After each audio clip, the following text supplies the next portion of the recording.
இஸ்லாமியர்களை தொடர்ந்து கிறிஸ்தவர்களை குறிவைக்கும் மத்திய அரசு நாட்டில் பொருளாதார வீழ்ச்சி, வேலைவாய்ப்பின்மை போன்றவற்றில் கவனம் செலுத்தாமல் மத்திய அரசு வக்பு திருத்த மசோதா நிறைவேற்றியுள்ளது தேவையற்றது என்று பல்சமய நல்லுறவு இயக்க தலைவர் முகமது ரஃபி தெரிவித்துள்ளார். கோவையில் பல்சமய நல்லுறவு இயக்கத்தின் தலைவர் முகமது ரஃபி செய்தியாளர்களிடம் பேசுகையில், நாட்டில் பொருளாதார வீழ்ச்சி, வேலைவாய்ப்பின்மை போன்றவற்றில் கவனம் செலுத்தாத மத்திய அரசு இஸ்லாமியர்களுக்கு நல்லது செய்வதாக நாடகமாடி வக்பு திருத்த மசோதாவை நிறைவேற்றியுள்ளதாக தெரிவித்தார். இஸ்லாமியர்களுக்கு எதிராக முத்தலாக் CAA-வை தொடர்ந்து தற்போது வக்பு திருத்த மசோதாவை நிறைவேற்றியுள்ளதாக குறிப்பிட்ட அவர், தொடர்ந்து இஸ்லாமியர்களுக்கு எதிராக மோடி தலைமையிலான மத்திய அரசு செயல்பட்டு வருவதாக குற்றம் சாட்டினார்.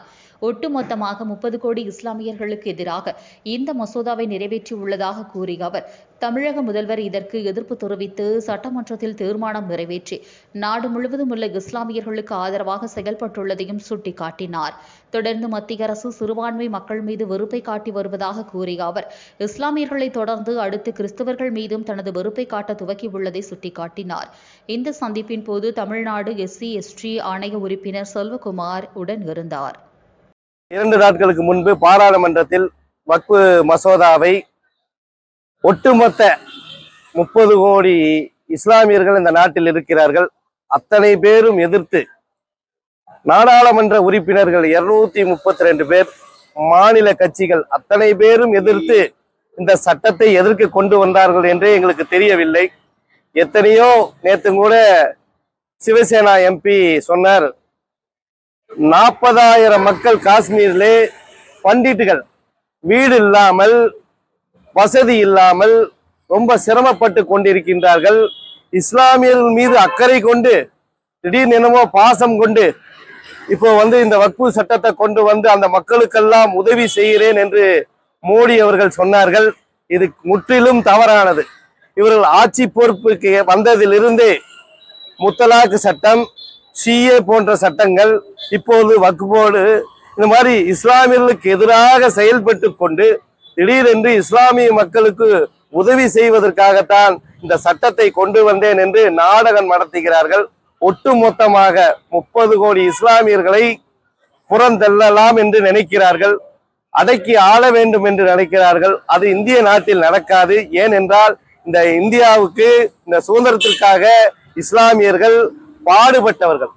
லட்சக்கணக்கான மக்கள் உயிரை கொடுத்து தியாகம் செய்தவர்கள். லட்சக்கணக்கான கோடிகளை செலவு செய்து அனைவரும் அண்ணன் தம்பிகளாக அனைவரும் சேர்ந்து பெற்ற சுதந்திரத்தை அதற்கு கேடு விளைவதற்காக மத்தியில் ஆளும் ஒன்றிய அரசு இது போன்ற செயல்களில் ஈடுபட்டு கொண்டிருக்கிறது. இதுவரை நடந்தவையாக இருக்கட்டும். இனிமேலும் இஸ்லாமியர்களுக்கு நாங்கள் நண்பர்கள், நாங்கள் இஸ்லாமியர்களுக்கு உதவுறோம் என்று பொய் சொல்லி நாடகம் ஆடாதீர்கள். தொடர்ந்து நீங்கள் எங்களுக்கு சிறுபான்மை மக்களுக்காக நீங்கள் எதிராகத்தான் செயல்பட்டு கொண்டிருக்கிறீர்கள். இனி எங்களுக்கு வந்தீர்கள், இன்னும் கிறிஸ்தவ மக்களுக்கும் நீங்கள் போய் அவர்களுக்கும் ஒரு தீங்கு விளைவிப்பீர்கள். கட்டாயம் இந்த நாட்டில் ஒரு அமைதி ஏற்பட வேண்டும். இந்த நாட்டில் அமைதியாகத்தான் இருக்கிறோம். அண்ணன் தம்பிகளாக, சகோதரர்களாகத்தான் நாங்கள் எல்லாம் பழகி கொண்டிருக்கிறோம்.